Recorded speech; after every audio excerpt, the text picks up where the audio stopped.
In this video, I'm going to show you how to use sections to organize tasks in Asana. Let's get started. After successfully logging in into your Asana account and being able to access the homepage, on the left-hand side, you will see project section and click on the project that you have.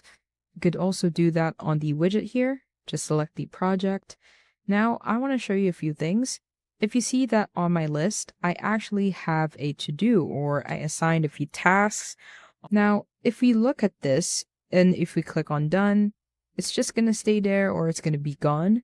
But you want to organize it in a way that you want to see the progress of the task, because there would be no indication of this unless we click on the status.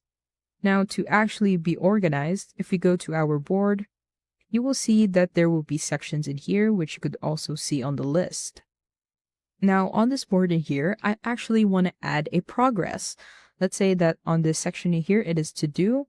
Now, on the next section, I want to say in progress. Then I want to add a section for review. And then I want to add a section for done. Now, if we go back to our list, you will actually see the sections that you created on the board. Now, let's say that these tasks in here, instead of marking them as complete or just changing the status, we could actually move them in these sections right here. Let's say that these tasks are actually in progress. Now I've done it, I want to change it to review. And now that they have reviewed the task, I could put it to done, and then mark them as complete. And that's about it. That's how to use sections to organize tasks in Asana.